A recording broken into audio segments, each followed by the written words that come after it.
الحمد للہ رب العالمین والصلاة والسلام علی اشرف الانبیاء والمرسلین وعلی آلہ واصحابہ اجمعین۔ قال اللہ تعالی وتبارک فی القرآن المجید والفرقان الحمید۔ بسم اللہ الرحمن الرحیم۔ لا اقسم بهذا البلد وانت حل بهذا البلد ووالد وما ولد لقد خلقنا الانسان فی کبد۔ صدق اللہ مولانا العظیم وصدق رسولہ النبی الکریم الرؤوف الرحیم۔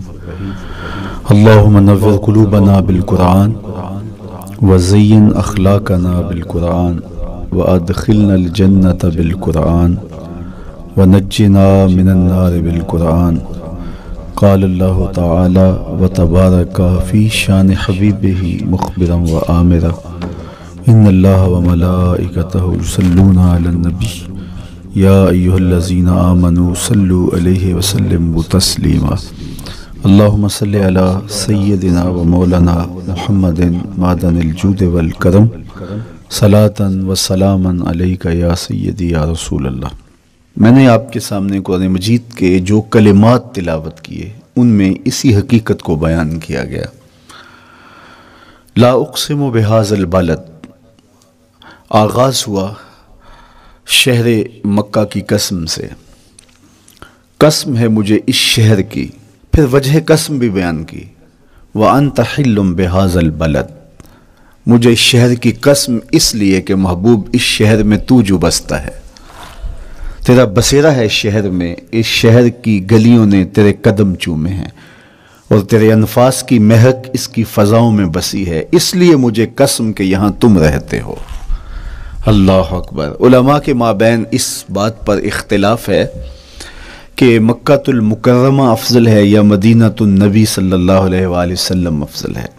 ایک علمی اختلاف ہے، بعض نے کہا مکہ المکرمہ افضل ہے، دلائل دیے، بڑا وزن ہے دلائل میں۔ بعض نے کہا مدینہ رسول صلی اللہ علیہ وآلہ وسلم افضل ہے، دلائل دیے، بڑا زور ہے دلائل میں۔ لیکن شیخ عبدالحق محدث دہلوی علیہ رحمہ اسی آیت سے روشنی لے کر کے لکھتے ہیں کہ جب حضور مکے میں تھے تو مکہ افضل تھا، جب مدینے آ گئے تو مدینہ افضل ہو گیا۔ جدھر جدھر سے وہ گزرتے گئے مجد و شرف بھی پیچھے پیچھے رہا، چند لمحوں کے لیے ٹھہرے تھے تم جس پیڑ کے نیچے۔ نشور وحدی کا لہجہ دیکھیے کتنا دل آویز ہے، چند لمحوں کے لیے ٹھہرے تھے تم جس پیڑ کے نیچے، سنا ہے آج تک اس پیڑ کا سایہ مہکتا ہے۔ تو مکے میں ہیں تو مکہ افضل، مدینے میں ہیں تو مدینہ افضل۔ تو شرف ان کے وجود مسعود سے ہے، وہ جدھر جدھر سے گزرتے جائیں گے وہاں وہاں ہی نور پھیلتا چلا جائے گا۔ اور پیر نصیر الدین علیہ رحمہ کا لہجہ یہاں کتنا خوبصورت دکھائی دیتا ہے۔ ایک بار وہ جدھر سے گزرے ہیں نصیر، ایک بار وہ جدھر سے گزرے ہیں نصیر، بار بار ادھر سے بہار گزری ہے۔ تو کہا کہ قسم ہے مجھے اس شہر کی، یعنی شہر مکہ کی۔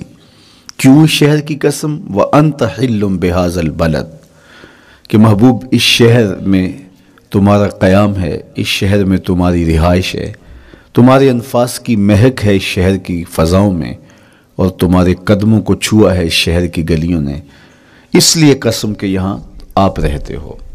وَوَالِدٍ وَمَا وَلَدَ، اور قسم ہے باپ کی، اور قسم ہے جو اس کی اولاد ہے۔ والد سے مراد کیا ہے اور ما ولد سے مراد کیا ہے؟ تو اس کے بارے میں ایک قول یہ ہے کہ والد سے مراد حضرت ابراہیم علیہ السلام ہے، اور ما ولد سے مراد حضور علیہ السلام جو ان کے فرزند ہیں۔ ایک قول کہ والد سے مراد حضرت آدم علیہ السلام ہیں، اور ما ولد سے مراد ان کی ساری ذریت اور نسل ہے۔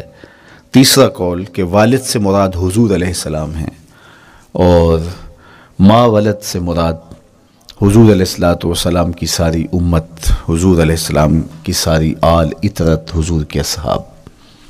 لیکن علماء نے پہلے قول کو ترجیح دی کہ مکہ المکرمہ کی قسم کی گئی تو پھر مناسبت بنتی ہے کہ حضرت ابراہیم کا ذکر بھی ہو، تو اس لیے والد سے مراد حضرت ابراہیم ہیں، اور ما ولد سے مراد حضور علیہ الصلوۃ والسلام کی ذات ستودہ صفات ہے۔ تو تین چیزیں ہوئیں جن کی قسم کی گئی۔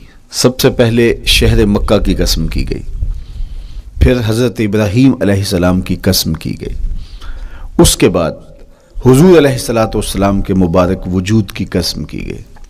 تین قسمیں کر کے کہا کیا گیا، چونکہ جو خالی ذہن شخص ہو، جب اس کو کوئی بات بیان کی جائے تو قسم سے آغاز نہیں کیا جاتا۔ متردد الذہن کو کوئی بات کرنی ہو تو قسم سے آغاز کیا جاتا ہے، یا پھر آپ جس مضمون کو بیان کرنے جا رہے ہیں وہ اتنا اہم ہے کہ اس کی اہمیت کو اجاگر کرنے کے لیے آپ کو قسم کرنا پڑتی ہے۔ تو یہ جو ما بعد کا مضمون ہے جس کو میرے رب نے بیان کیا، اس سے قبل ایک نہیں، دو نہیں، تین قسمیں کی، تو پھر کان تو کھڑے ہو گئے، سماعتیں تو بچھ گئیں کہ وہ کون سی شے ہے جس کو بیان کرنا مقصود ہے، اور اس سے قبل قسم پہ قسم کی جا رہی ہے۔ قسم محبوب شہر مکہ کی، قسم محبوب تیرے والد بزرگوار حضرت ابراہیم علیہ السلام کی، اور قسم تیرے پاکیزہ وجود کی۔ اب انسان بالکل سماعتیں بچھا کے منتظر ہے کہ قسم کی کس بات کی جا رہی ہے، کس بات پہ قسمیں ہو رہی ہیں۔ تو جواب آیا، قسم محبوب شہر مکہ کی جس میں آپ رہتے ہو، قسم آپ کے والد بزرگوار حضرت ابراہیم علیہ السلام کی، اور قسم آپ کے پاکیزہ وجود کی۔ لَقَدْ خَلَقْنَا الْإِنسَانَ فِي كَبَدٍ، ہم نے انسان کو مشقتوں میں رہتا پیدا کیا ہے۔ یعنی انسان کی زندگی کے اندر مشقتیں، مشکلیں، آلام، مصائب، حالات کی تلخیاں، سخت مراحل، یہ اس کی زندگی کا حصہ ہے، اور ہم نے اس کو ڈیزائن اس طرح کیا ہے کہ یہ ان ساری مشکلات سے نہ بردآزما ہوگا اور حالات کی تلخیوں کا مقابلہ کرے گا، اور خیر و شر کے ساتھ ساری زندگی اس کا تعلق رہے گا۔ تو یہ اگر سخت جان ہوا تو زندگی میں کامیاب اور بامراد ہوا، اور اگر یہ کمزور ہوا تو پیچھے رہ جائے گا۔ اور اس کے لیے جو قسمیں کی ہیں وہ تین ہیں۔ قسم کا اور جواب قسم کا تعلق ہوتا ہے، یعنی جس پہ قسم کی جا رہی ہے تو جو قسم کی جا رہی ہے اس کا کوئی آپس میں تعلق ہوگا۔ جب پھولوں کا ذکر کریں گے تو پھر اس کے متعلقات ہی بعد میں بیان کریں گے۔ کسی نے کہا تھا جنگل میں کوئی مے خار مرا ہے، جنگل میں کوئی مے خار مرا ہے، اسے انگور کے پتوں کا کفن دو۔ میاں جنگل میں مرنے والے شخص کو کسی اور درخت کے پتوں کا بھی تو کفن دیا جا سکتا ہے، لیکن صاحب مرنے والا مے خار ہے، اور شراب کشید کی جاتی ہے انگور سے، تو اس کو تو ٹھنڈ تب بھی پڑے گی کہ انگور کے پتوں کا کفن دیا جائے، تو مناسبات ہوتی ہیں۔ تو اب جب قسم کی گئی تو قسم تین چیزوں کی گئی، اور اس کی جواب قسم سے مناسبت کیا بنتی تھی؟ انسان کو مشقتوں میں رہتا پیدا کیا گیا، حالات کی تلخیوں سے گزرتا ہے، سخت تربیتی مراحل سے اس کو گزرنا پڑتا ہے۔ تو اس چیز کو بیان کرنے سے قبل تین قسمیں کی گئی۔ پہلی قسم میرے حضور کے پاکیزہ شہر کی، مکہ المکرمہ کی، اس لیے کہ مکہ المکرمہ میں دیکھ لیجئے کہ صحابہ اور حضور کے ماننے والوں نے کیسے تلخ زندگی کاٹی۔ شجر اسلام ثمر بار ہوا تو ہمیں تو یہ کھلے ہوئے پھول دکھائی دیتے ہیں، لیکن ہم نہیں بھول سکتے کہ بلال حبشی کی پیٹھ پہ کیسے کوڑے برسے اور احد احد کیسے پکارتے رہے۔ تو ہم اس منظر کو دیکھیں، مکہ کے ان حالات کو دیکھیں، تو اس لیے قسم کی مکے کی، اور پھر حضرت ابراہیم علیہ السلام کی قسم کی، چونکہ حضرت ابراہیم نے جس قدر اذیتوں سے گزر کر کے، مصائب آلام کا سامنا کر کے، حالات کی تلخیوں کا مقابلہ کر کے اپنا راستہ بنایا اور اپنے رب کی رضا پائی، وہ تاریخ کا ایک انوکھا باب ہے۔ اس سے بڑھ کر کیا ہوگا کہ جلتی ہوئی آگ میں چھلانگ لگا دی رب کے حکم کی تعمیل میں، بیٹے کی گردن پہ چھری رکھ دی۔ یہ تماشا لب بام نہیں تھا، منا کی وادی میں وہ انوکھا واقعہ رقم ہوا کہ آج بھی تاریخ انگشت بندندہ ہے کیا ایک باپ، اور وہ اس بیٹے کو ذبح کرنے کے لیے آمادہ ہو گیا جو اس کی آنکھوں کا نور ہے اور دل کا قرار ہے، رب سے مانگ مانگ کے لیا، لیکن تعمیل ارشاد میں اس بیٹے کی گردن پہ چھری رکھنے کے لیے باپ تیار ہو جاتا ہے اور اس کو ذبح کرنے کے لیے آمادہ ہو جاتا ہے، حتیٰ کہ بیٹے کو لٹا لیتا ہے اور ہاتھ میں چھری پکڑ کے بیٹے کی گردن پہ رکھ کے پوری ہمت کے ساتھ جب چھری چلاتا ہے تو آواز آتی ہے فلما اسلما وتلہ للجبین ونادیناہ ان یا ابراہیم قد صدقت الرؤیا انا کذالک نجزی المحسنین۔ ابراہیم بس کرو، تم نے واقعی خواب پورا کر دکھایا۔ اپنی بیوی کو، اپنے نومولود بچے کو وادی غیر ذی زرع میں چھوڑ آنا، جہاں کچھ بھی میسر نہیں تھا، یہاں آپ کو آپ کے ماں باپ چھوڑ کے جاتے ہیں، ایک خوبصورت آسودہ ماحول ہے، اور آپ کو جس مقصد کے لیے چھوڑ کے جا رہے ہیں تو وہ مقصد بھی آپ کے اور ان کے پیش نظر ہے، لیکن اس کے باوجود بھی جو ہے وہ آنکھیں نم ہو جاتی ہوں گی کہ ہم اپنی اولاد کو یہاں چھوڑ کے جا رہے ہیں، جبکہ ایک محفوظ پناہ گاہ میں آپ کو چھوڑ کے گئے۔ آپ کی تربیت کرنے والا ایک جو ہے وہ توانا طبقہ اور ایک توانا جو ہے وہ سٹاف موجود ہے جو آپ کی فکری، ذہنی، بدنی تربیت کے لیے کوشاں ہیں، لیکن اس کے باوجود بھی والدین محسوس کرتے ہیں لیکن اپنے نومولود بچے کو وہاں چھوڑ کے جانا جہاں آب و دانہ بھی میسر نہیں تھا۔ مورخ اسلام فی جلندری نے اس وادی کا نقشہ کھینچتے ہوئے کہا، وہ وادی جس میں وحشت بھی قدم رکھتی تھی ڈر ڈر کے، جہاں پھرتے تھے آوارہ تھپیڑے بادے سر سر کے، جہاں پر گھاس اگتی تھی، جہاں نہ پھول کھلتے تھے، مگر وہ سرزمین تھی آسماں بھی جھک کے ملتے تھے۔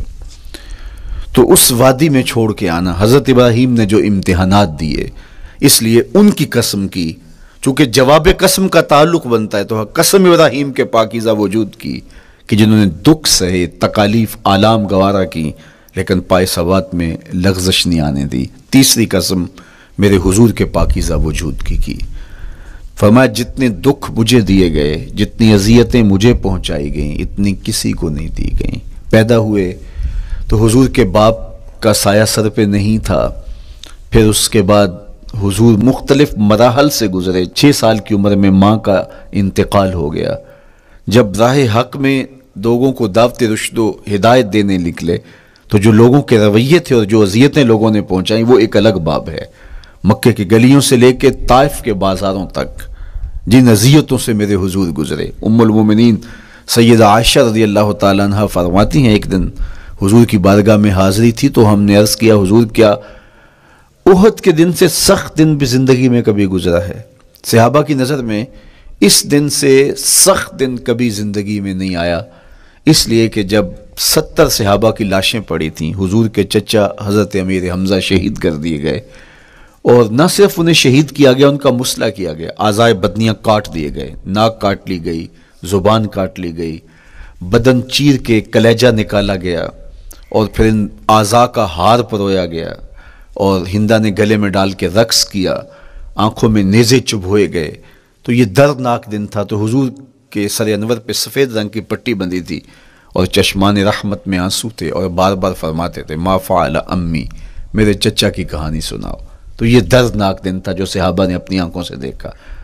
تو انہوں نے کہا حضور کیا احد کے دن سے سخت دن بھی کبھی زندگی میں آیا؟ ان کا خیال تھا کہ حضور فرمائیں گے ہاں یہ میرا زندگی کا مشکل ترین اور سخت ترین دن تھا، لیکن حضور نے فرمایا ہاں عائشہ، جب طائف کے بازاروں میں تیری قوم نے مجھے پتھر مارے تو یہ دن احد کے دن سے بھی سخت تھا۔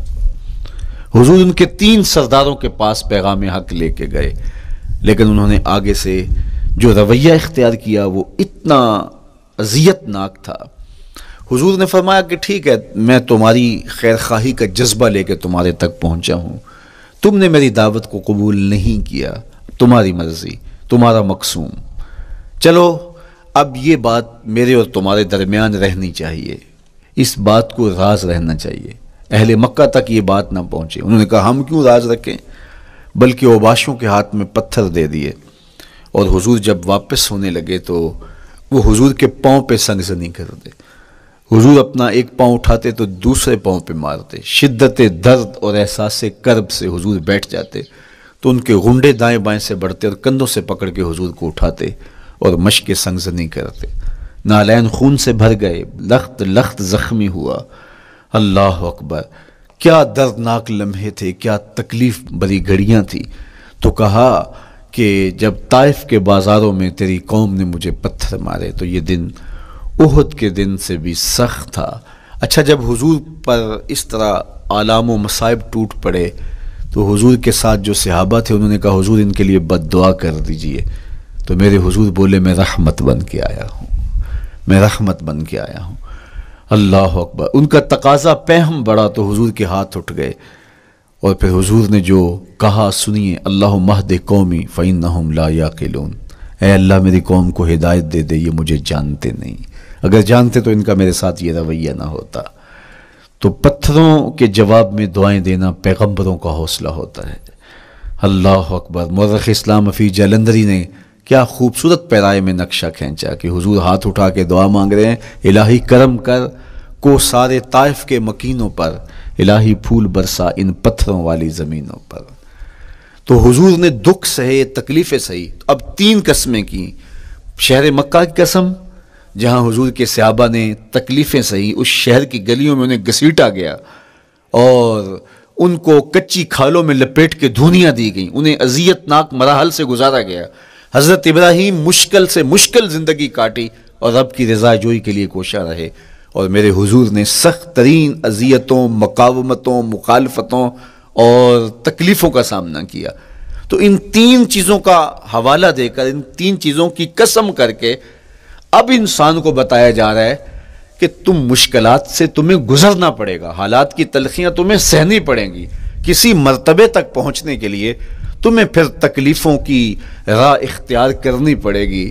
تم کون ہوتے ہو؟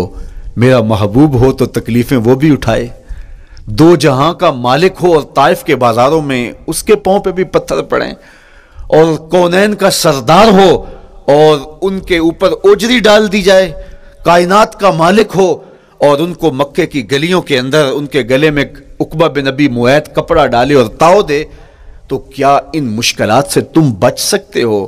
جب تم کسی منزل تک پہنچنا چاہتے ہو تو پھر یہ حوالے ماضی کے دیکھ لو، 3 قسمیں کر کے اس حقیقت کو بیان کیا۔ ابراہیم علیہ السلام کے وجود کو دیکھ لو، حضرت مصطفیٰ کریم علیہ السلام کی ذات ستودہ صفات کو دیکھ لو، اور مکے کی گلیوں میں صحابہ کے ساتھ جو ظلم اور جبر ہوئے اور انہوں نے جو مصیبتیں اور مشقتیں کاٹی وہ ساری دیکھ لو۔ تو 3 قسمیں کھا کر کے کہا کہ بے شک انسان مشقتوں میں رہتا پیدا کیا گیا ہے۔ اس لیے قافلہ انسانی کے وہ افراد جو کسی منزل کے متلاشی ہوتے ہیں، جو جستجو کی زندگی بسر کر رہے ہوتے ہیں، ان کو پھر مشکلات سے گزرنا پڑتا ہے اور حالات کی تلخیاں ان کو گوارا کرنا پڑتا ہے، کشاکش حیات سے ان کو ٹکرانا پڑتا ہے، اور ان کو آگے بڑھنے کے لیے ان کو تکلیفوں سے گزر کر کے، جان گسل مراحل سے گزر کر کے پھر منزل کی طرف عازم سفر ہونا پڑتا ہے۔ کیا میں نے اس خاکدان سے کنارہ جہاں رزق کا نام ہے آب و دانہ، پلٹنا جھپٹنا جھپٹ کر پلٹنا لہو گرم رکھنے کا ہے ایک بہانہ، پرندوں کی دنیا کا درویش ہوں میں کہ شاہی بناتا نہیں آشیانہ۔ تو زندگی مشکل مراحل سے گزر جانے کا نام ہے۔ اقبال نے کہا تھا ہے شباب اپنے لہو کی آگ میں جلنے کا نام۔ یہ زندگی آسان نہیں ہے، یہ حالات کی تلخیوں کا مقابلہ کرنے کا نام ہے، یہ ضبط نفس کا نام ہے، یہ اپنے من کی تربیت کا نام ہے۔ حضرت امام راضی سایت کریمہ کے تحت لکھتے ہیں کہ جب بچہ شکم مادر میں ہوتا ہے تو وہ 3 پردوں میں ہوتا ہے، ایک جھلی کا پردہ، ایک رحم مادر کا پردہ اور ایک پیٹ کا پردہ۔ تو 3 پردوں میں وہ بیچارہ بڑی عجیب سی حالت میں ہوتا ہے۔ یہ اس کا پہلا مرحلہ ہے تخلیق کے بعد، اس کے بعد پیدائش کا دوسرا مرحلہ ہے، یہ زچہ بچہ دونوں کے لیے موت و حیات کے مرحلے ہوتے ہیں۔ اس کے بعد وہ پیدا ہوا، اس دنیا پہ آیا تو اس کی مشکل کیا ہے؟ زبان ہے بولنا نہیں جانتا، دیکھتا ہے پہچان نہیں سکتا، سنتا ہے سمجھ نہیں سکتا، ہاتھ ہیں پکڑ نہیں سکتا، ٹانگیں ہیں چل نہیں سکتا۔ کتنی مشکل بن گئی، یہ سب کچھ چیزیں ہونے کے باوجود بھی وہ بے بس دکھائی دیتا ہے، اس کو دودھ مانگنے کے لیے بھی رونا پڑتا ہے۔ تو یہ ایک مرحلہ تھا، پھر آہستہ آہستہ اس نے بولنا سیکھا، ایک ایک حرف کر کے لفظ لفظ جوڑ کے وہ جملے مکمل کرتا رہا۔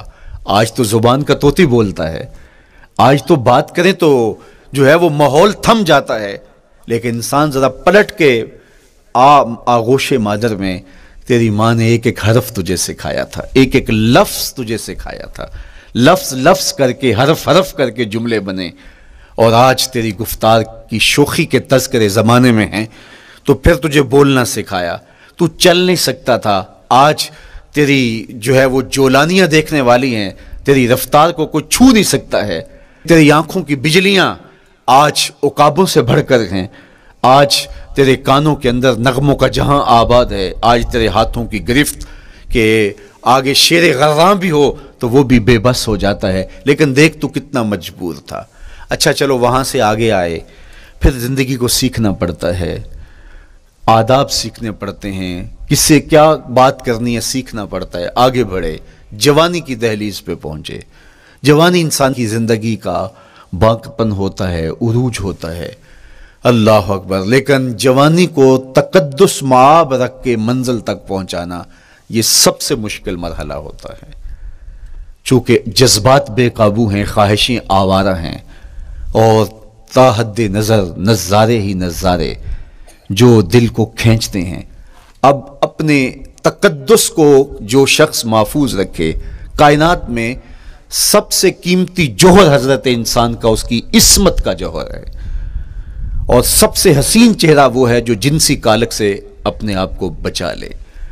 تو جوانی ہو، باقپن ہو، اور پھر اپنی خواہشات کو بے قابو نہ ہونے دیا جائے، سب سے مشکل مرحلہ پوری زندگی میں یہ آتا ہے۔ کسی نے کہا تھا کتاب زیست کا ایک اور باب بیت گیا، شباب بیت گیا، ایک عذاب بیت گیا۔ تو شباب کا ختم ہونا اور اس کو خیریت سے منزل تک پہنچنا، یہ کتنا بڑا مشکل مرحلہ ہوتا ہے، جس کا جوانی میں باطن کا چہرہ مسخ ہو جاتا ہے اور جنسی کالک سے جو چہرہ آلودہ ہو جاتا ہے، اس کا عفت کا دامن داغدار ہو جاتا ہے۔ تو اس لیے وہ چہرہ تاباں ہے، وہ چہرہ روشن ہے، وہ چہرہ منور ہے جو اپنے آپ کو کالک نہیں لگنے دیتا اور اپنی عصمت کی حفاظت کرتا ہے۔ میرے حضور نے بھی ارشاد فرمایا، سبعۃ یظلھم اللہ تعالی فی ظلہ یوم لا ظل الا ظلہ، 7 اشخاص ایسے ہیں قیامت کے دن جب کوئی سایہ نہیں ہوگا، اللہ ان کو اپنے عرش کا سایہ عطا کرے گا۔ ان میں سے پہلا شخص امام عادل حکمران، دوسرا شخص وشاب نشأ فی عبادت اللہ، وہ جوان جس کی جوانی اللہ کی عبادت میں بسر ہوئی۔ تیسرا وہ شخص ورجل قلبہ معلق بالمساجد، وہ شخص جس کا دل مسجد میں لگتا ہے، مسجد میں جمتا ہے۔ اور چوتھا شخص ورجل دعته امرأة ذات منصب وجمال فقال انی اخاف اللہ، وہ شخص جس کو دعوت گناہ ملی اور حسن قدموں میں بچھنے کے لیے بےتاب ہوا، اور اس نے کیا کہا، انی اخاف اللہ، میں اللہ سے ڈرتا ہوں، میرا اللہ مجھے دیکھ رہا ہے۔ میرے حضور نے فرمایا قیامت کے دن جب کوئی سایہ نہیں ہوگا، اللہ اس کے اوپر اپنے عرش کا سایہ تان دے گا، جو اپنی عصمت کے جوہر کو بچا گیا۔ تو یہ ایک مشکل مرحلہ تھا، اپنی جوانی کے تقدس کی حفاظت کرنا۔ میرے حضور نے ارشاد فرمایا انا حبیب اللہ، میں اللہ کا حبیب ہوں۔ جو جوان جوانی میں توبہ کرتا ہے وہ بھی اللہ کا حبیب ہے۔ کتنا بڑا اعزاز ہے اور کتنا بڑا کمال ہے جو شخص کو ملتا ہے جو جوانی میں اپنی عصمت کے تقدس کی حفاظت کرتا ہے، اپنی آبرو پہ پہرا دیتا ہے، اپنی نظروں کی حفاظت کرتا ہے، اپنی سوچوں کو آوارہ نہیں ہونے دیتا، اپنے خیالوں کو بھٹکنے نہیں دیتا، اپنی خواہشات کو بے قابو نہیں ہونے دیتا۔ تو یہ مشکل ترین لمحہ تھا۔ اس کے بعد امام راضی کہتے ہیں اب شادی کا مرحلہ ہوا، تو پہلے خود اپنی ذمہ داری تھی، اب کسی کا بوجھ بھی اٹھانا پڑا، یہ اگلی مشکل آ پڑی۔ پھر بچے ہوئے تو پھر اپنی زندگی تو ختم ہو گئی، پھر ساری زندگی، پھر بڑھاپے میں چلے جائیں، ارذل العمر تک چلے جائیں، یہ ساری زندگی مشکلات لقد خلقنا الانسان فی کبد۔ تو ہمیں عملی طور پہ مشکلات کے مقابلے کے لیے تیار ہونا چاہیے۔ دیکھیے ہم جب شکار کرنے جاتے ہیں اور وہ خطرناک جنگل ہو جس میں شیر، بھیڑی اور دیگر جانور بھی ہوں، تو پھر ہم حفظ ما تقدم کے طور پہ سب کچھ ساتھ لے کے جاتے ہیں اور اس انداز سے جاتے ہیں کہ ہمارے اوپر اگر کوئی حملہ ہو تو بچاؤ کی یہ تدبیر ہو۔ تو ہم عملی طور پہ اس کے لیے خود تیار ہوتے ہیں، تو پھر کوئی ہونے والا حملہ غیر متوقع نہیں ہوتا اور ہم اس کے لیے اپنے آپ کو مستعد اور فعال پاتے ہیں۔ اسی طرح میں اور آپ اگر زندگی کے اس فلسفے سے آگاہ نہیں ہوں گے کہ زندگی مشکلات کا مجموعہ ہے، حالات کی تلخیاں ساری زندگی ہمارے ساتھ رہیں گی، تو کوئی بھی تکلیف، کوئی بھی اذیت، کوئی بھی ایسا واقعہ جو ہم نہیں چاہ رہے ہوں گے وہ روح پذیر ہوگا تو ہم گھبرا جائیں گے اور پھر اس وقت ہم دکھی ہو جائیں گے۔ اس لیے ہمیں یہ قرآن نے سکھایا ہے کہ تم عملی طور پہ زندگی کی سختیوں کا مقابلہ کرنے کے لیے آمادہ اور تیار ہو جاؤ۔ قرآن مجید میں جو صبر کا لفظ ہے اس کا مفہوم یہ ہے کہ حالات کی جو تلخیاں تمہارے اوپر آتی ہیں، وہ غربت بھی ہو سکتی ہے، وہ بیماری بھی ہو سکتی ہے، وہ لوگوں کی عداوت اور دشمنی بھی ہو سکتی ہے، وہ اور بہت ساری چیزیں ہوتی ہیں، وہ جنگوں کی حالت کا بپا ہو جانا اور تمہارا دشمنوں کے نرغے میں گر جانا، یہ سب کچھ ہو سکتا ہے۔ تو اس کے اوپر استقامت کے ساتھ تم کھڑے رہو اور تم ان کو برداشت کرنے کی اپنے اندر ہمت اور حوصلہ رکھو، تو پھر وہ تمہارا صبر ہوگا، اور یہ قوت اگر تمہارے اندر پیدا ہو جاتی ہے تو پھر تمہاری زندگی آسان اور سوکھی ہو جاتی ہے۔ لیکن اگر یہ دولت تمہیں نصیب نہیں ہوتی تو پھر ساری زندگی دکھوں اور شکووں سے بھری رہتی۔ اس لیے ہمیں یہ چیز سیکھ لینی چاہیے کہ زندگی نام ہی مشکلات سے نہ برد آزما رہنے کا ہے۔ عملی طور پہ ہم دیکھو، ہمیں پتہ ہے سردی آ رہی ہے تو اس کا ہم پہلے انتظام کرتے ہیں، تو سردی ہمیں دکھی نہیں پھر کرتی، ہم سردی سے بھی لطف لیتے ہیں، موسم برسات سے بھی مزہ لیتے ہیں، اور گرمی سے بھی ہم ایک حاص حاصل کر لیتے ہیں اگر ہم اس کو جو ہے اس کے لیے عملی طور پہ اپنے آپ کو تیار کر لیں۔ لیکن اگر ہم اس کے لیے تیاری نہیں کریں گے تو سوائے گھبراہٹ کے اور کچھ نہیں ہوگا۔ تو مجھے اور آپ کو عملاً اپنے آپ کو اس بات کے لیے آمادہ کرنا پڑے گا کہ زندگی حالات کی تلخیوں سے ٹکرانے کا نام ہے، اور ساری زندگی ہمیں ان مراحل سے گزرتے رہنا پڑے گا۔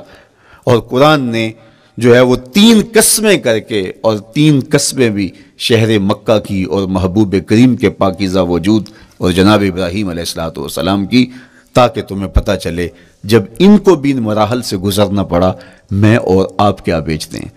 اس لیے ہمیں اپنی زندگی کو ان راہوں پہ ڈالتے ہوئے صبر اور استقامت، اب صبر اور استقامت کی دولت ہمیں کیسے نصیب ہوگی، یہ دولت کس طرح، یہ قوت راسخہ ہمارے اندر کیسے پیدا ہوگی، اور کس طرح ہمارے من کے اندر یہ چیزیں سمائے گی۔ اللہ تعالیٰ کی خشیت، اس پر توکل، اس پر بھروسہ، اور اللہ تعالیٰ جل شانہ کی طرف سے ہر کام کے ہونے کا یقین ہمارے اندر یہ استقامت اور یہ حوصلہ پیدا کرتی ہے یہ چیز۔ اس لیے مجھے اور آپ کو اپنی پوری زندگی میں اس عمل سے گزر کر کے اپنے آپ کو مضبوط ترین صورتحال میں لا کے کھڑا کرنا پڑے گا، اور یہی زندگی کا جمال ہے۔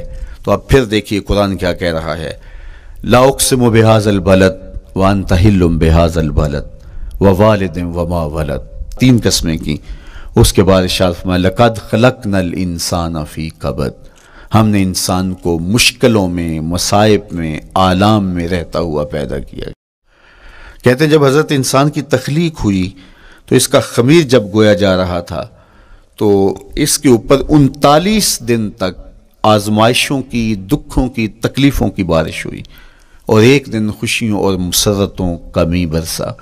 تو انسان کی زندگی کے اندر حالات سے ٹکرانا اور دکھوں کو سہنا اور دکھوں سے مقابلہ کرنا یہ سیکھنا پڑے گا، اور جب انسان اس کو عملی طور پہ سیکھ جائے گا تو پھر زندگی کا جمال اور زندگی کا حسن نصیب ہوگا۔ دوسری بات، ہمیں اپنی زندگی میں 7 چیزوں کو اپنا اصول بنا لینا چاہیے، اور یہ 7 چیزیں وہ ہیں جو ہماری زندگی کو ایک خوبصورت سانچے میں ڈھال کر کے ہمیں ایک پاکیزہ اور ستھرا انسان بنا دیتی ہیں۔ پہلی چیز، التمسک بکتاب اللہ، اللہ کی کتاب سے جڑ جانا، وابستہ ہو جانا۔ جب ہم کتاب اللہ سے وابستہ ہو جائیں تو پھر ہمارے باطن کی اور نفس کی تربیت ہوتی ہے، اور پھر ہم وہ مطلوب انسان بنتے ہیں جو ہمارا رب ہم سے تقاضا کرتا ہے۔ تو اس لیے ہمیں اپنی زندگی میں اس چیز کو لازم کر لینا چاہیے کہ ہمارا کوئی بھی دن قرآن مجید کی تلاوت کے بغیر نہ گزرے۔ اپنے دن کا آغاز قرآن مجید کی تلاوت سے کیجیے۔ سورہ یاسین سے جو اپنے دن کا آغاز کرتا ہے سارا دن اللہ کی امان میں رہتا ہے، اس کی حفاظت میں رہتا ہے۔ اور اپنی شب کا آغاز سونے سے پہلے سورہ الملک کی تلاوت کریں، آپ ساری شب اللہ کی امان میں، اس کی حفاظت میں رہیں گے۔ اور قرآن مجید کو سمجھ کر اس کے مفاہیم و مطالب کے ساتھ ایک رکوع کم از کم پوری زندگی، اپنی زندگی کے نصاب میں آپ کتنا وقت مختلف امور کے لیے سر انجام دیتے ہیں۔ یہ کتاب انسانی ہدایت کے لیے، انسانی تربیت کے لیے، اس سے کوئی اور بہتر اور مؤثر جو ہے وہ نصاب نہیں ہو سکتا ہے۔ انسان سازی کا بہترین ذریعہ ہے یہ کتاب، اور اس کتاب کے ذریعے سے جو ہے وہ انسان پستیوں سے اٹھ کے بلندیوں تک جا پہنچتا ہے۔ اقبال نے تو کہا کہ گر تمی خواہی مسلمان زیستن، نیست ممکن جز بقرآن زیستن۔ اگر تو مسلمان بن کے جینا چاہتا ہے تو قرآن کے بغیر ایک قدم بھی نہیں چل سکتا۔ تو آگے چل کے اسی نظم میں کہا کہ فاش می گوئم آنکھ در دل مزمرست، این کتابیں نیست چیزیں دیگرست۔ اگر میں کھل کے بیان کر دوں جو میرے سینے میں چھپا ہے تو میں تجھے بتا دوں کھل کے، یہ کتاب نہیں، یہ کوئی اور ہی شے ہے۔ کن لوگوں کو کہاں سے اٹھایا اور یہ کتاب کہاں تک لے گئی، جو باہمی جنگ و جدل میں الجھے ہوئے تھے اور حرف شناس بھی نہیں تھے، جو سواد آشنا بھی نہیں تھے، پھر انہوں نے جو ہے وہ روما کی سلطنت بھی الٹ کے رکھ دی۔ یہ کرشمہ تھا اس کتاب کا، جس نے زندگی کا جمال ان کی روحوں کے اندر پیدا کر دیا۔ تو میں اور آپ اپنی زندگی میں قرآن مجید سے کبھی بھی دور نہ ہوں، روزانہ کی بنیاد پہ آپ تلاوت کلام مجید اپنی زندگی میں شامل رکھیں۔ انشاءاللہ اس کے اجالے دنیا میں اور آخرت میں آپ اپنی آنکھوں سے مشاہدہ کریں گے۔ حضرت امام احمد بن حنبل فرماتے ہیں، میں نے رب سے کہا کہ مجھے اپنا قرب عطا کر، آواز آئی میرا قرب چاہتے ہو تو قرآن پڑھا کرو۔ یہ رب کی قربت کی بھی ضمانت ہے اور ضبط نفس اور باطن کی تربیت کا بھی ذریعہ ہے۔ اچھا، دوسری بات، والاقتداء بسنت رسول اللہ صلی اللہ علیہ وآلہ وسلم۔ ہمارے لیے بہترین نمونہ ہمارے حضور علیہ الصلوۃ والسلام کی زندگی ہے، حضور کے دیا ہوا نظام حیات ہے جس پر حضور نے خود عمل کر کے دکھایا۔ میرا عشق رسول، میری محبت رسول اس بات کا تقاضا کرتی ہے کہ میں ان کے طریقہ حیات کے مطابق اپنی زندگی گزاروں۔ اسلام دعوے کی بات نہیں کرتا، دلیل ہم سے مانگتا ہے۔ آج میں کہتا ہوں میں عاشق رسول ہوں، اور اتنا بڑا عاشق رسول ہوں کہ میرے جیسا زمانے میں دوسرا کوئی نہیں۔ میرے جذبات ایسے دکھائی دیتے ہیں آسمان کو چیر دوں گا اور زمین کو پھاڑ دوں گا، لیکن ہمسایوں کے ساتھ میرا سلوک بتاتا ہے کہ میں عاشق رسول نہیں ہوں۔ دوستوں کے ساتھ میرا رویہ بتاتا ہے کہ میں عاشق رسول نہیں ہوں۔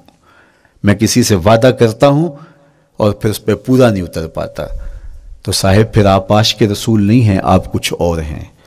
عشق رسول تو یہ ہے کہ میرے محبوب علیہ السلام نے کسی سے عہد کیا ہے کہ تمہارے آنے تک میں یہاں کھڑا ہوں، اور وہ جا کے بھول جاتا ہے، اور میرے حضور 3 دن وہاں منتظر رہتے ہیں۔ وہ اچانک گزرا اور دیکھا تو حضور علیہ السلام کھڑے ہیں، تو خود پریشان ہوا، صرف اتنی بات اسے کہی، صاحب تو نے مجھے مشکل میں ڈال دیا، تو نے مجھے مشقت میں ڈال دیا۔ عہد کیا ہے تو پھر اس کی پاسداری نبھا کے دکھائی۔ اللہ اکبر! میں اگر حضور سے محبت کرنے والا ہوں تو میرا رویہ بتائے کہ میں عاشق رسول ہوں۔ میری زبان پہ جھوٹ نہیں بول سکتی۔ آپ سے پوچھا گیا کہ مومن بزدلی کر سکتا ہے؟ کہا نہیں، بہادر ہوتا ہے، لیکن ہو سکتا ہے کبھی اس سے بزدلی سرزد بھی ہو جائے۔ پھر پوچھا گیا کہ مومن بخیل ہو سکتا ہے؟ کہا نہیں، سخی ہوتا ہے، لیکن ہو سکتا ہے کبھی اس سے بخل بھی سرزد ہو جائے۔ پھر تیسرا سوال حضور سے کیا گیا، مومن جھوٹا ہو سکتا ہے؟ فرمایا جھوٹا نہیں ہو سکتا، یہ پکی بات ہے کہ مومن جھوٹ نہیں بول سکتا۔ میں اور آپ اپنے رویوں میں دیکھیں کہ ہم کھڑے کہاں ہیں۔ آج ہم ان جگہوں پہ بھی جھوٹ بولتے ہیں جہاں جھوٹ بولنا ہماری مجبوری بھی نہیں ہوتی، چونکہ یہ ہماری فطرت ثانیہ اور عادت بن چکا ہے، اور ہم اس کو برا ہی نہیں سمجھتے۔ جبکہ جھوٹ جب کوئی شخص بولتا ہے، حدیث پاک میں آتا ہے اس کے منہ سے بدبو نکلتی ہے، رحمت کے فرشتے 1 میل دور ہٹ جاتے ہیں اس سے۔ اور سویر سے شام تک جب ہمارے معمولات یہ ہوں تو پھر ہم کہاں کھڑے ہیں اور رحمت کے فرشتے کہاں کھڑے ہیں؟ تو حضور علیہ السلام کی سنت کا اتباع حضور کی محبت کی دلیل ہوگی۔ امام قرطبی نے لکھا ہے، اللہ کی محبت کا کوئی دعویٰ کرے تو کیا دلیل ہوگی کہ یہ واقعی محب الہی ہے؟ تو کہا اللہ سے محبت کا دعویٰ کرنے والے کے لیے دلیل یہ ہے کہ وہ قرآن سے پیار کرے۔ قرآن سے پیار اور قرآن سے محبت کی دلیل یہ ہے کہ حضور کا پیار سینے میں رکھے. حضور سے محبت کی دلیل یہ ہے کہ سنت رسول سے پیار کرنے والا ہو, اور سنت رسول سے پیار کرنے کی دلیل یہ ہے کہ بدعات سے اجتناب کرنے والا ہو. ہر وہ طریقہ جو میرے حضور نے نہیں دیا اس کو اختیار نہ کرے, اس طریقے کو اختیار کرے جو حضور علیہ الصلوۃ والسلام کا عطا کرتا ہے. تیسری بات, عقل الحلال. یہ وہ بنیادی اصول ہیں جو ہماری زندگیوں میں اتر جانے چاہیے, اور ہم ایک صالح اور خوبصورت انسان بن کے اس معاشرے کا حصہ بن سکتے ہیں. عقل حلال زندگی میں شامل ہو تو زندگی کو جمال نصیب ہوتا ہے, اور باطن اور ظاہر کو طمانینت نصیب ہوتی ہے. اگر رزق پاک نہیں ہے تو آپ کعبے بھی جائیں تو وہاں بھی آپ محروم پلٹیں گے. میرے حضور علیہ الصلوۃ والسلام نے فرمایا ایک بندہ لمبا سفر کر کے گیا, اشعث اغبر کے لفظ ہیں کہ اس کے بال بکھرے ہوئے ہیں, سفر کی گرد پڑی ہوئی ہے, اور لباس بھی پھٹا ہوا ہے, شکستہ حالت, پراگندہ صورت, اور کھڑا ہے کعبۃ اللہ کے سامنے. یمد یدیہ, دونوں ہاتھ لمبے کر کر کے دعا مانگ رہا ہے, اور کیا کہتا ہے, اے اللہ ومطعمہ حرام ومشربہ حرام وملبسہ حرام وغذی بالحرام. فرمایا اس کا کھانا حرام کا ہے, اس کا پینا حرام کا ہے, اس نے جو لباس پہنا وہ حرام کا ہے. میرے حضور فرماتے ہیں بتاؤ اس کی دعا کیسے قبول ہوگی. اب لمبا سفر کاٹ کے حرم کعبہ میں پہنچے, غلاف کو پکڑ پکڑ کے دعائیں کر رہا ہے, لمبے لمبے ہاتھ کر کے دعائیں مانگ رہا ہے, ملتزم سے لپٹا ہوا ہے, حتیم میں سجدہ ریز ہو کے رو رو کے دعائیں مانگ رہا ہے, لیکن دعا قبول نہیں ہوتی. کیوں؟ اس لیے کہ اس کے پیٹ میں لقمہ حرام کا ہے, اس کے بدن پہ لباس حرام کا ہے. تو اسلام نے جتنا زور حلال کمانے, حلال کھانے اور حلال اختیار کرنے پر دیا ہے, تو ایک مومن اگر اسلام کے مبادیات سے بھی آگاہ ہو تو اس کی تو زندگی کے اندر جو ہے وہ حرام گھس ہی نہیں سکتا ہے, بلکہ وہ مشکوک سے بھی اجتناب کرے. چوتھی چیز, کف الاذی. اپنے آپ کو ایسا بناؤ کہ تمہارے وجود سے کسی کو ضرر اور تکلیف نہ پہنچے. ہمارا اسلام تو ہمیں یہ بتاتا ہے کہ تم پیاز یا لہسن کھا کے مسجد میں نہ جاؤ کہ تمہارے منہ سے جو سمیل آتی ہے اس سے کسی کو تکلیف نہ پہنچے. تو یہ اسلام کی دی ہوئی تعلیمات ہیں کہ مسجد میں بھی جانا ہے تو اپنے آپ کو دیکھو کہ تمہاری حالت کیا ہے, تمہاری وجہ سے کسی کو تکلیف نہ پہنچے. تمہارے رویے اتنے خوبصورت ہوں, تمہارے ہمسائے بتائیں کہ یہ واقعی مسلمان ہے. مسلمان کی تعریف کی گئی, المسلم من سلم المسلمون من لسانہ و یدہ. مسلمان کون ہے؟ جس کے ہاتھ سے, جس کی زبان سے دوسرا مسلمان بھائی محفوظ ہے, تو وہ مسلمان ہے. اللہ اکبر. ہم یہ جو کہتے ہیں السلام علیکم, اس کو کہتے ہیں تحیت المسلم, مسلمان کا تحیت. تو اس میں اس کے معنی پہ غور کریں تو ہم اس کو ضمانت دے رہے ہوتے ہیں, السلام علیکم, تیرے اوپر سلامتی ہو. تو ہم اپنی جانب سے اسے ضمانت دیتے ہیں, میرے بھائی میری طرف سے تیری عزت, تیری جان, تیری آبرو سلامت ہے, اب میری جانب سے تو پریشان نہیں ہونا, میں تجھے سلامتی کی ضمانت دیتا ہوں. اور وہ آگے سے کیا کہتا ہے, وعلیکم السلام. میرے بھائی پھر میری جانب سے بھی تیرا سب کچھ محفوظ ہے.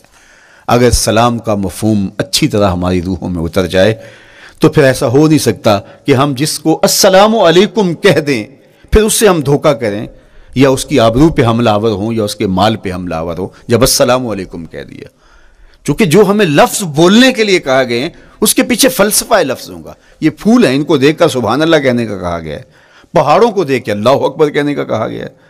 پہاڑوں کو دیکھ کے سبحان اللہ کہہ دیں اور پھولوں کو دیکھ کے اللہ اکبر کہہ دیں, ایسا کیوں نہیں کہہ دیتے؟ لیکن نہیں, اس لیے کہ جب پہاڑوں کو دیکھتے ہیں تو دل میں ان کی ہیبت پیدا ہوتی ہے. اتنے بڑے پہاڑ, سمندر کو دیکھتے ہیں تو اس کی ہیبت پیدا ہوتی ہے. اتنا بڑا سمندر تا حد نظر پھیلا ہوا, تو جب اس کی بڑائی پیدا ہونے لگتی ہے تو فوراً پلٹایا گیا اللہ کی بڑائی کی طرف اور کہا بول اللہ اکبر, یہ نہیں میرا اللہ بڑا ہے. اور پھول کو جب دیکھا تو اس کی لطافت کی طرف الجھنے لگے, کتنا خوبصورت ہے, درزوں میں کیسے خوشبو بسی ہوئی ہے, کیسے رنگ ہیں, کیسے جمال ہیں. اللہ اکبر. وہ کیا کسی نے کہا تھا نا کہ درزوں کی لطافت میں خوشبو نے اماں پائی, گل چیرنے والے نے کس شان سے چیرا ہے. تو کیا کمال ہے یار, کیا پتیاں ہیں, کیا رنگ ہے, کیا خوبصورتی ہے, کیا لطافت ہے. الجھنے لگے, کہا بول سبحان اللہ, یہ کیا ہے جس نے رنگ بھرے ہیں وہ پاک ہے.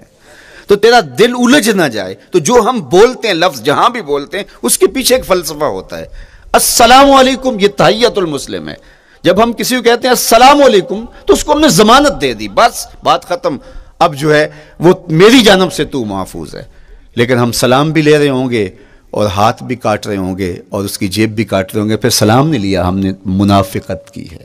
تو کف الاذی چوتھی چیز، اور پانچویں چیز اجتناب المعاصی، گناہوں سے اپنے آپ کو بچا کے رکھنا۔